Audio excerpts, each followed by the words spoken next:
Okay, it looks like we're on. Okay. Welcome everybody to an introduction to mechanical keyboards. So maybe you ask yourself what's all the fuss about keyboards, but I think we all spend a lot of time typing, writing code, doing things on the computer, and why not do it the best possible way? So for quite some time, mechanical keyboards have been in the media. If you go to Reddit, there's 250,000 people on the mechanical keyboard subreddit. There's literally hundreds of discords concerning various kinds of keyboards, people talking about it. So we thought it would be a nice idea to have a little introduction to what the whole fuss is about. So with me tonight is Reality. They've been a user of mechanical keyboards for quite a long time. Yeah. Me as well. I think Reality has been way longer than me, I guess, because from the keyboards he has, it's way in the early days of custom mechanical keyboards. So what is a mechanical keyboard? Basically, any keyboard is mechanical, but what we refer to as mechanical is a keyboard with a mechanical switch. Most of you might know the very old keyboards from IBM, the classic Model M, which is like the prototype mechanical keyboard that was there. Today, this whole thing has developed into a scene of itself that's not only buying prefabricated keyboards, but also designing and building your keyboard yourself the way you like it. So maybe we can start with Reality. How did you get into mechanical keyboards? For a long time heard about the IBM Model M, and I always wanted one but could never afford one. And then slowly modern mechanical keyboards like the DAS keyboard came out. They're still way out my price range, but then some cheaper ones, Cooler Master, made one of the first cheap mechanical keyboards, and it cost me £70. It was Cherry MX Brown. I don't have the keyboard sadly anymore, but it was incredible. And then I worked out, Googling, that there was someone going to make a keyboard, and it fascinated me because I like soldering and tinkering. So this was in 2011 when this project was announced. I backed it, and it got heavily delayed. But it was the first mechanical keyboard you could really buy as a kit, and it was the Phantom. And from there, I've sort of just got obsessed with keyboards, and I own maybe 12 keyboards, different mechanical keyboards now. But yeah, that's how I got into it. Yeah, that's quite interesting. When I started out, also funny story, I started out because Pandur, part of our organizing team, creator of cables, and organizer NOVOQUE from the first day, he was actually the guy that said, "Hey, look, I bought a keyboard," and I was like, "Oh," I clicked it, and I was like, hey, "Yeah, this is nice. I want this." So that got me started. And when I started out and started researching, I also came across the Phantom that you just mentioned. I was like, "Yeah, this is something that I want," but of course, then it was already sold out for a long time. Yeah. So yeah, that's basically how I got started. I think I have also about 10 or 12 keyboards right now, which for the hardcore collectors is not that much, basically. So you have the Phantom. Oh yeah, this is my Phantom. Yeah. So took me about 5 years to build because of delays with switches and everything. Yes, and also yeah. Sorry. No, go ahead. Sorry. Yeah, and it's also even more special because it has, if I see it correctly, a 7-bit Keycap set. This is yeah. So for people new to this, there's people in the keyboard scene that design stuff, and 7-bit is a German guy from Berlin. He was one of the first people outside of Asia, especially Korea, where the whole mechanical keyboard thing basically started, the custom mechanical keyboard thing, and he was one of the first that made keycaps or had keycaps ordered that you could buy from him. It was the only set you could get with a British pound key. Oh, yeah. That's why I have the set at the time. Now there are so much choice. It's crazy. I have a 7-bit key set with a Kölsch key. So Oh, nice. yeah. But also, this is one of the things with keyboards. You buy stuff in a group buy or like a crowdfunded thing, and then you wait. And this wait can take a very long time. I'm currently waiting for a keyboard that I ordered 2.5 years ago. Oh yeah, everybody has a story like this. GA60. That took a long time.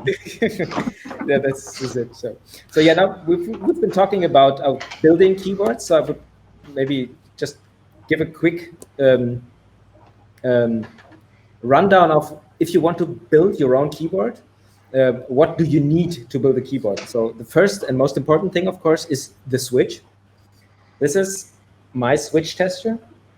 These are all different switches from different manufacturers, starting with the classic cherries on this side and moving over to the newer key switches that have been designed in the future. This thing isn't even up to date anymore. There's like 20 or even 30 more modern or more newer switches missing, but I don't have any more space in here.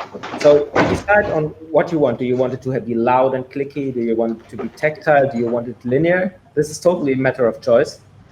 And once you have decided on your switch, you have to decide on your layout.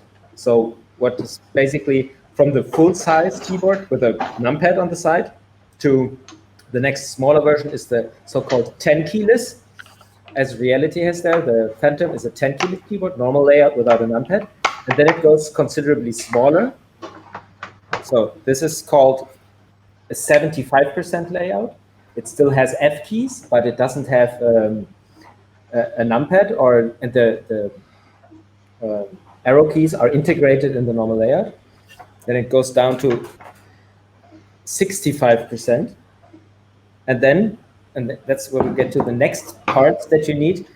The 60%, as Reality has one there as well. This is a build 60%. This doesn't have any more F keys at the top. No. So yeah. Yeah, this is one of the key components for a keyboard that you need. It's the so-called plate. Looks like this, where you just press in the switches for your layout, which you then add this to. This is a PCB, which are also very far around. Lots of people designing PCBs, designing plates, designing cases. And then you solder all this together, and then you put it into a case, and then you have a keyboard. Then you have to program it because all of these run on open source software where you can define what each key does. You can add macros, you can add mouse functionality, whatever you want. It's basically the thing you can make however you want to do it. I mean, you want to add something? Yeah. Yeah, so you can go even more bonkers. So back in when mechanical keyboards were quite new, you were limited really to Cherry MX switches. So these are Cherry MX clear switches, but what I did to these is I made them custom, which is called an Ergo Clear. And an Ergo Clear was one of the first, it wasn't a custom switch, but now you can buy Celios and there's manufacturers that make these. But what you would do is you take the switch apart, and inside the switch there's a spring. So you would take the spring out and you would put a lighter spring in. Or a heavier spring. Or a heavier spring. But yes, and then you would lube with 2 different kinds of lube with a paintbrush every single switch. You would also add like this thing for a sticker to make them more stable, and it took forever. And I'm so glad now you can buy something that does it. It's amazing the journey that's come along in the keyboard. That's why when these switches then came along, then people started to think, yes, Cherry is nice, but we can do it better. Mm-hmm. So they did all the things that people used to by combining parts from different switches with different springs. They started designing these new switches, and that's even more stuff that is coming along. Yeah. And now the whole thing is at a point where there's people that design keyboards. They design the cases for the keyboards, and then they go to the community and say, hey, look, I designed this. Who would be interested in it? This is then in the keyboard community called the interest check. People say, yeah, I would like it, but change it. And then there's huge discussions about, changing the angle, doing whatever. And somehow this discussion leads to a final design. and then the creator says, okay, I made this, who wants it? And then people pay money to get it, and then it goes to a manufacturer, and it takes from 3 months to currently running 2.5 years for one of my boards. But they can be longer, 6 years. Yeah, this is. And also some group buys never happen. The people disappear with all the money that people paid up front. One of them I lost. White Fox, something like that. One of the I remember that one. This is also the community is then always what happened, where is he? Yeah. But it's much better than it was. Yes. Much better. It is, yeah. But you can, as well as custom now, you can buy. Yes. This is an Orkley mechanical keyboard I got for someone, and this cost £31, and it's a full Chinese blues switches, but it's decent. Yes. So yes, it can get expensive with custom, and it's a lot of fun, but it's also now accessible to anyone, really. It's much cheaper. So if you want to get into the feeling of typing on a nice keyboard, there's no need to spend hundreds of euros. No. You can go with one of these, and even these will be much better than typing on a crappy, we call them rubber dome keyboards that you get with every PC, or that is in a notebook, for example. So what I would like to, because we're already doing this, I would like to show you my favorite keyboard. This is a keyboard with a full aluminum case. It has a brass weight in the back. So there is a fully brass insert in the back that shows through. It has it's a limited edition of 25. Mine is number 14. I tried to, because I know the designer. Hey Max, great keyboard.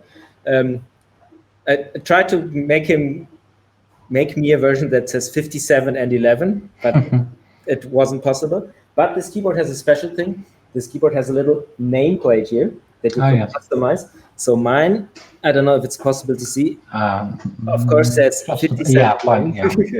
Nice. So this weighs about 3 kilograms, and it's really, if you put it on the table, it's basically my favorite keyboard. Oh yeah, actually it's quite quiet because I forget I stick at it. But this is actually the case of my first mechanical keyboard, which is a Quickfire Rapid, if I remember. Yeah. Yeah, that was also the first stuff that came around. You could get a PCB and a plate, but you couldn't get a case. So you had to buy a keyboard and use the case. Take the stuff out and put the good stuff in. Yeah. But gradually that moved on to You can build a mechanical keyboard from scratch for about 60 euros. Yes, now. Exactly. Then you use like an acrylic plastic case, which is fine. This is nice to take around as a mobile keyboard for. I take this to demo parties. So. Yes. So this is also, if you walk around a demo party, every demo party, there's more people. I like to go around like Revision or Evoke and just look at, who has a keyboard that does not look ordinary. So somebody maybe built his own keyboard. It's always interesting to get into discussion, because this is as much as a discussion thing as demo making as well. So I think it fits very nicely into the whole creative part from the last panel. You can create graphics, you can create demos, and also people creating keyboards. Yes, you can have a compile. Oh yeah, well that would be nice. Like, but we would need to make up some rules for this compo. So like, everything has to be done by yourself. So. Oh yes, the PCB by hand. Yeah. The PCB by hand. Yeah, but there's also a place if it's possible, You can just directly to a Tensy or something. Yeah, just put the switches in here and then wire it to it and put a tiny microcontroller in it. Just put your custom firmware on it. You have to write the firmware. Of course, you have to write the firmware. We had this when the whole shader showdown thing started. I think I now can tell about it because we're never going to actually do it. We had the crazy idea of having XXX enter a shader showdown. Yes. I've told you that before. Yeah. Have him enter the shader showdown totally drunk. Of course, everybody knows that he can't shader code. So, and we wanted to modify the firmware in the keyboard that you would be using to contain the code for the shader. So you would just have to pretend to type, and then a macro in the keyboard would be started that would write the shader code, which some very good shader coder would have written for him. So we decided not to do that. It's like a beer drunk idea on a demo party. That's the fun thing you can do. If you want to cheat at the shader compo, contact us. We can maybe help you with programming your keyboard with the best, most prepared shader you want. Yes, we could. We know some good shaders such as LJ and so on. Yeah, could help. Maybe. Oh, yeah, but I think LJ can do it without faking. Oh no, but what I meant is he could write it for you. Yeah. Okay. But I think that idea is burned now because we told you about it. Sorry. Yeah. So yeah, that's also in regards to keyboards and the community. Demo sceners go to demo parties. Keyboard people go to so-called meetups. It's basically people meeting somewhere, drinking beer like at demo parties.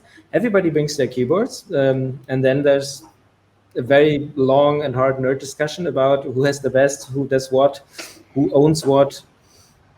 And it's basically socializing at a demo party, but not talking about demos, talking about keyboards.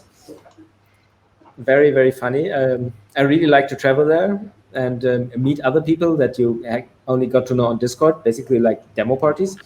You chat with people, talk to people, and then you meet them, not at a demo party, but at a keyboard meetup. But basically it's the same. The spirit is mostly the same. Not so much drunk people, not so much party, but we get so. Yes, because we were going to meet at the one in London. But yes, that was cancelled, and I think the next version in November will still be cancelled. I'm going to have a look at Discord if maybe somebody has asked the question. Be actually good to do a keyboard build off. Actually, at a demo party. Who builds it the fastest? I don't know. You'd have to come up with some guidelines, but it'd be quite interesting, I think, because you can build one quite quickly if you're good at soldering. Yeah. Or even you could get the Swiss things that allow you to socket the thing. Yeah, but then there's no real skill involved in building. That's true. Well, then you have to put them in the holes correctly. It's a pain in the ass. But maybe something like a guided build for people that have never built a keyboard before. Yes, that would be. Yeah. So now that there's questions coming. Ronnie has a good question. What's the actual benefit of a mechanical keyboard? If you look at it very objectively, there is none. But that's very much personal preference. It just, I think, feels nicer to type on. Yeah. Might be more consistent. And also, for some people, they don't need a big keyboard with a... you can put all your different things on different layers. So you can press a combination, have your F keys, or you can do so many different macros. Because this is fully programmable, which, again, is a benefit of... There are some commercial keyboards now that allow you to fully program them, but not many. Yes. You can do anything with this, essentially. There's also for some commercially bought keyboards, there's so-called replacement chips. Yes. That you can just exchange the chip that's inside, plug the new one in, and then from then on it's fully programmable. For the Philcos and some cooler master keyboards, yes. Yeah, I've got a few. Yeah. So basically, to answer Ronnie's question, it's like, I don't know, if you ride a bike, you can put a nice saddle on it or some fiddle with the gearings and the brakes. Then that or is like a fast car or anything. Yes, exactly, like car tuning. You can tune your keyboard. Yeah, it's a lot of fun. So Superstandard asks, how do you know what is best for your fingers? Basically, try it out. So this thing I always actually carry to every demo party I go to. So if you see me at a demo party, ask me, and then you can try all the different switches. This is actually the only way to find out what you like, because tastes are widely different. Some people like very light switches, some people like very hard switches. Some people even combine different types of switches in one keyboard for different keys. Yeah. So this is a thing you need to try out. So keep an eye out for keyboard meetups. There's always people with stuff like this here. You can try keyboards there. And of course, on demo parties, just ask me. This thing travels to every demo party with me, so gives you a good impression of what you can do. And then you can have the stupid things like vintage blacks versus normal blacks. Very subtle difference in the older. Some people like it, some people don't. Yeah. That's crazy. XXX asks, can I get one of those keyboards with Bluetooth? Absolutely. Yeah. There is PCBs that have Bluetooth with a little battery connected, so you can go Bluetooth with this, absolutely no problem. Are there pre-programmed macros for specific applications like Photoshop, music software? No, but as the thing is, you program the macros yourself. Yeah. You can do stuff. So for example, on my keyboards, I always have a layer with macros and shortcuts. So I just press 2 keys and my email address gets entered into the text field that I'm on at the cursor position. The good thing is all the mechanical keyboards and all the software resides inside the keyboard. You can use it on any computer, Mac, Linux, Windows, no problem. The computer just recognizes a standard HID interface connected to the machine. So no programming to install, nothing. You can even do stuff. Stimor, sitting over there, or is on the stream moderating. He has he got interested in keyboards as well. So we built a keyboard for him together. He has a keyboard that can switch between complete English or US layout and a complete German layout with 1 key switch. So he has programmed his keyboard in a way that every key press sends a specific Unicode character depending on his setup. So he can just press 2 keys and he has a complete UK layout. He's also going the blank keycap way. So his keyboard is completely blank. He has all black keys, nothing written on it. So he can do whatever he wants. He just has to remember which key goes where. Oh yeah, I forgot my favorite layer on my keyboard. I have a layer that just does emojis. Because you can do that, any Unicode character. It's brilliant. Yeah. So, Borg, what do you think of mechanical gaming keyboards such as Razer, SteelSeries cards, a ripoff, or good companies if you don't want to get too deep into the keyboard topic? To get started in mechanical keyboards, absolutely fine. I would say any store-bought keyboard Razer is better than any crappy keyboard that comes with your PC or that you can buy for 10 euros in a shop. So if you want, go there. This is also maybe like not one of my personal favorites. People really like to put LEDs in their keyboards, like they like to put LEDs in their computers. So you can have keyboards with full RGB underglow doing waves, and you can even, we thought about this, I think we talked about it, do a demo on it. Yeah. Whoever does a demo on that, I will buy you a beer. Yeah, definitely. Please do that. Yes, do it, please. So absolutely, just go there.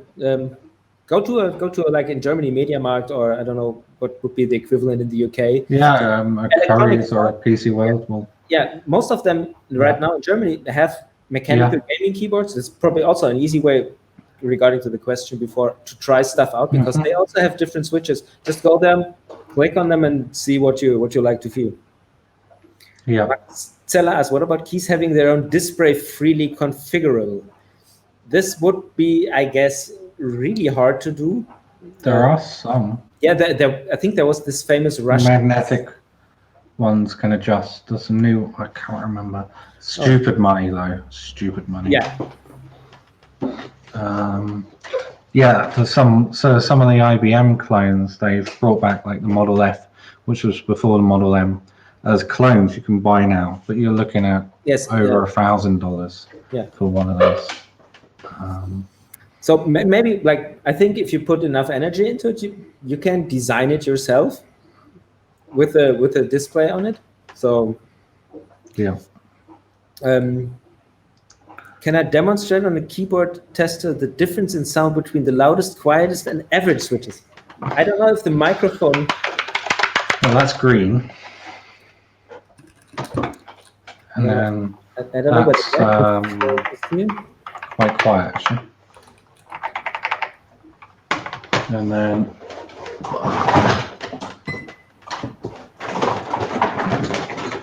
on the other hand, you can have blues, which are quite loud. Yeah, but I tried this. This is the Cherry MX Blue. It's a click.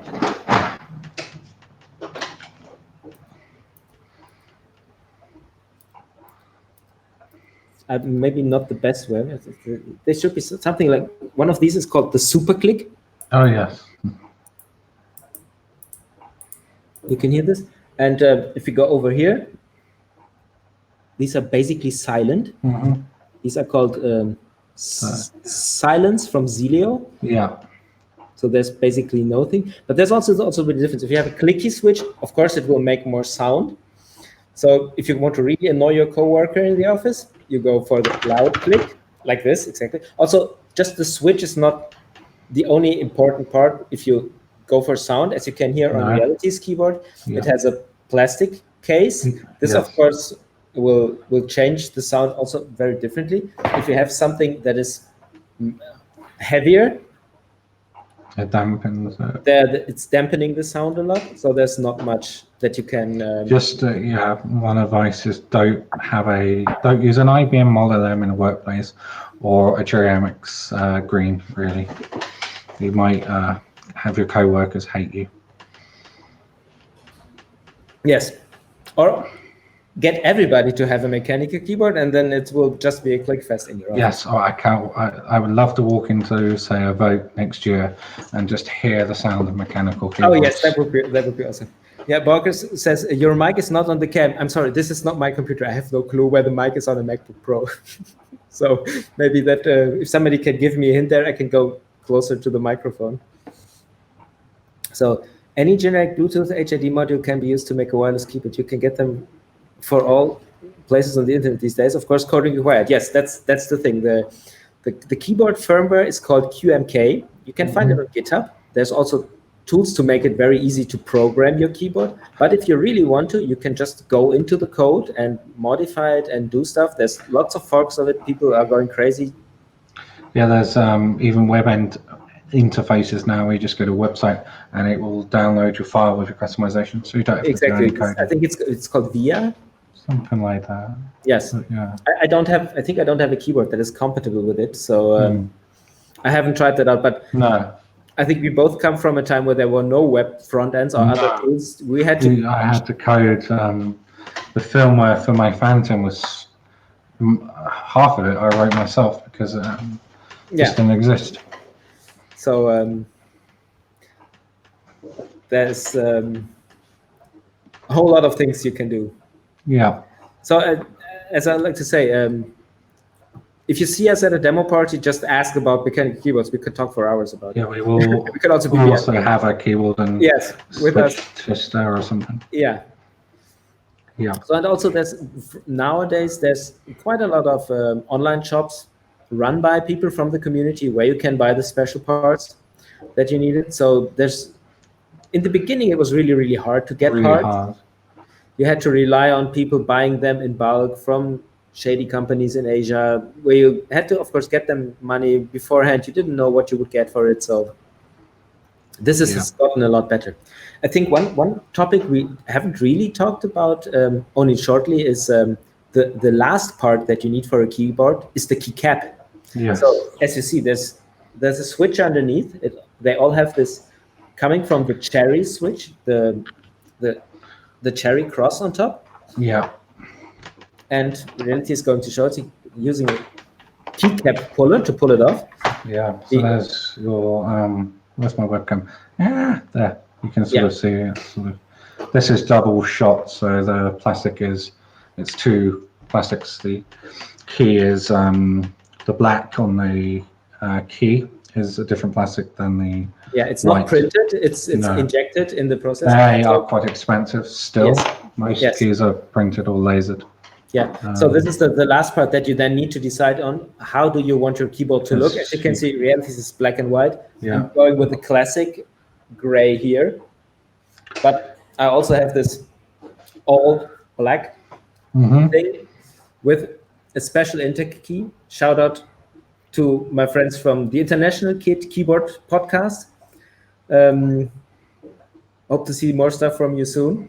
They created this ISO enter key, especially with their logo on it. Nice. So really happy to have this on this keyboard. But yeah, this is one of the parts. Keycap sets. There's lots of people designing these and having these produced as well. Yeah. To be looking at €100 easily. Yes, for for a something decent. basic kit, Yeah, yes. basic, yeah. And then there's sub kits you can add with different colors. And then there's even the very special kind of so-called artisanal keycaps. There's people that do build molds and create little statues, basically, that you put on. Yeah, and they run into the thousands of euros, some of them. Yes, and some of them are already highly collectible, so yeah. stuff from the early time. Early days, yeah. Yeah, go for really high prices. But there's also counterfeit ones. So Yeah. if you want to go, It's crazy. The keyboard community is really. I hope that it's hard to express. It's an amazing community, and keyboards are fantastic. Yeah. Dipster asks, what's the minimum amount of money required for all parts to assemble a more or less cool mechanical keyboard? I think Reality said it best. Like, you can go from around 60 euros for a basic self-built mechanical keyboard. Upwards, basically, there's no limit.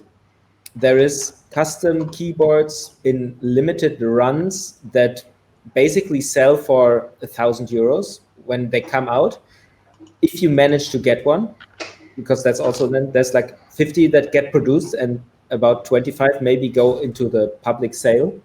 But it's really hard to get them, but there's always people that buy them and immediately sell them for double the price. So the money aspect of building and collecting keyboards can be quite high, but just to have a nice typing feeling, you can go for like 60 to 100 euros. You can basically get a pretty good mechanical keyboard. Yeah. I would recommend building one yourself, especially even if you don't know how to solder now, because you can buy hot swattable PCBs, and a lot of the more high-end PCBs now are hot swattable out of the box. Exactly. So you can just click in the switch, no soldering, you can take it out again, do something else. That's right. You can customize. It's fantastic. Yeah. Yeah. Toby is asking, and that's going into the direction of your next talk, what I'm drinking. I'm drinking Schreckenskammerkölsch.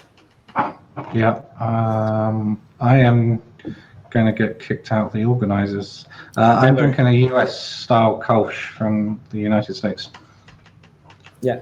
Daya is asking if I'm drinking enough water. #HydroBroCheck. Yes, I am. And I'm telling all the other organizers here to drink enough water. One of the upsides to our current streaming location, we have a climate-controlled environment here. So nothing like the 35 degrees sweating on the bridge. But to be really honest, I'd rather sweat on the bridge than sit here. You can get waterproof keyboards as mechanical keyboards if you want to type underwater or hydrate. Yeah. Yeah. Yeah. Hey, questions for the streamers. What do you think of people who scrap rare old computers, and how is the keyboard? Is that practice dead now, or there's so many custom options? Oh, that's definitely not dead. I myself have done this. There is some rare switches that people try to get for their collectability value. I'm not sure if they're really nicer to type on. Reality mentioned the vintage black. Yeah. One of these switches is the so-called Nixie.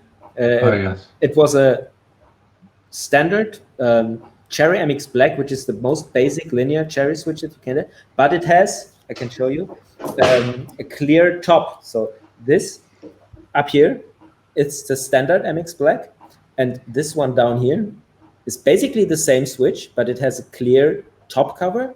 It's two parts, and in the middle is the stem and the spring that Reality mentioned, and this one is the Nixie. So people really go out of their way to find old Siemens Nixdorf mainframe keyboards to harvest these switches, and they go for about 5 to 6 euros per switch. What's your rarest switch? My rarest switch will most likely be, I don't think I have it on here. Yes, the Nixdorf keyboards have all Nixie switches. But they have a different one on the spacebar. So it's a Nixie spacebar switch. The one right next to it is also quite special and maybe a little bit interesting for demo sceners, especially musicians in the demo sceners. This is called the Hirose Orange. Yes. And these were as far as I know, only used in a Yamaha SP something sequencer. So people are actually trying to find these sequencers on eBay and then harvest these switches, swap them out for normal Cherry MX Blacks, then sell the Heroes Oranges, and then sell the synthesizer back because it still works. It just has a different switch. The normal synthesizer user won't know the difference, but these Heroes Oranges are also quite rare. There's one special switch in here. Where is it? This one. This one has a spring from a biro in it. So normal spring weights range from 45 grams to about 80, 90, and then it gets really hard. This one has about 250, and it really gives you a good workout if you try to build it. Yeah, it's a good way to lose weight. Yeah. Try harder switches that you lose weight. I've been using hard switches all the time. I haven't lost any weight, so. My rarest isn't, well, I've had a lot of offers to buy them. I own about 50 Cherry MX lock switches, which I sadly don't make anymore. Yes, this is it was used for caps lock keys. So you press it and it stays down. Yeah. So normally in today's keyboard, you press caps lock and it registers caps lock and sets caps lock up. But this is a physical always down switch. So when you move it, it moves back. And so this is the Cherry MX lock. The problem with that is most modern operating systems don't know what to do with something. Exactly. But if you do your own keyboard firmware, then of course you can use them again. Yeah. But who needs caps lock? So So let me have a look. I don't think there's any more questions, and I think we're already also over our allotted time slot. That went really quick. Yeah, it did. I don't know if the Beam team needs us to finish, or if you have any more topics that we can talk about. Again, ask questions online or at demo parties to try out keyboards. That's the best way to get into it.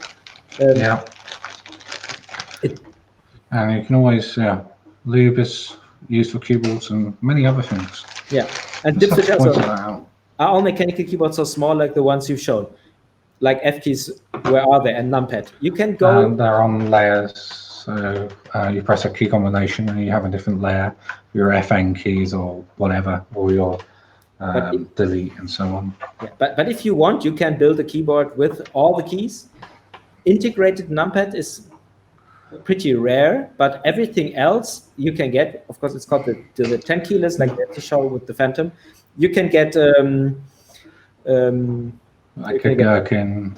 Yeah. This is like really small. It has 3 rows and it's like 24 keys. So you really need to know which 3 keys to press to get the 1 key you want. Yeah. Well, it's great for your coworkers so they can't use your keyboard. Yes.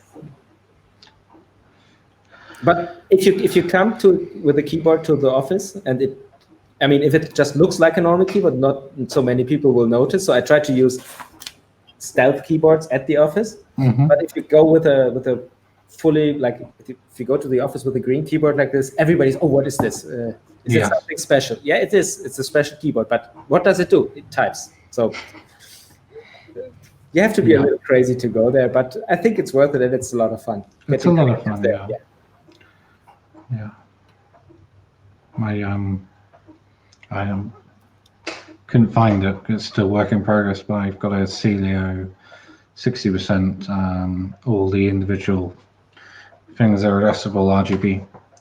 That was why I got the idea to write a demo. I think you can't write a demo on something that small. You would need something bigger. It's So I think we can wrap this up for now. So again, if you're interested, talk to us. We're more than happy to share our hobby with everybody else. Yeah. Don't go spending too much money on your first mechanical keyboard. No, I would get something. Go to a shop or somewhere. Yes. Or talk to us, and just try and get something you like entry level, and then from there expand. Yes. Don't go too crazy. Yeah. And we're not to blame if you do. Yes, definitely not. Because this can go to extreme lengths, like people spending 100,000 euros on You hi-fi could systems. spend more than a car on the keyboard. Yes. Easy. If you have the money, fine, but don't start there. Solid gold keycaps. I think, I mean, I have seen solid brass keyboards with solid brass keys, like minus 6 or 8 kilograms. You can go there, but it's a workout. So yeah, Linus Tech Tips did a video on a fully brass keyboard. It's worth a watch. Yeah. Yes, and also, yeah, worth a watch. There's lots of people streaming live builds of keyboards. You can find them on Twitch and on YouTube.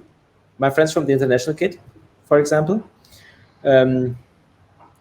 they will show you on stream how to build a keyboard, go into details explaining it, explaining why they choose this way, this layout, why they choose this switch. So all of them have a big back archive of streams.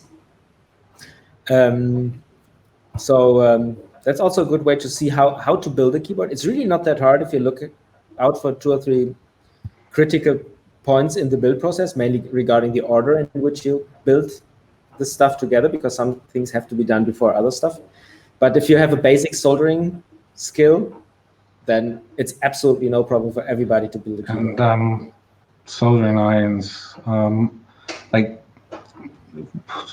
it's not, building a keyboard with a soldering iron is quite easy, but you need a decent soldering iron. But they've come down, like decent soldering irons are cheap. When I got into building keyboards, they weren't. So also the tools to build keyboards have become accessible. Yes. It's really quite an accessible hobby now. Yeah, so please join us in the keyboard community. It's a lot of fun. Yeah. So I think thank you very much for this talk. Thank you very much for me. Oh yeah, well, I mean, basically, we both had the idea of doing something like this at a party, so it was the best thing to get. And perhaps if we do it again, there will be others from the team that started building a keyboard and can show off what they did. That would be an awesome thing. It'd be great to do it in person, because then people can touch and exactly. Yeah. So thanks a lot for joining us here. Hope you enjoy the rest of NOVOQUE. Hope to see you all very soon at a real demo party again, because basically this is not a real demo party. This is nice and fun, but we need to meet people. I guess everybody agrees with me there. Yeah. So hope to meet everybody of you soon again, and enjoy the rest of the party. Yep. Thank you. Goodbye. Bye.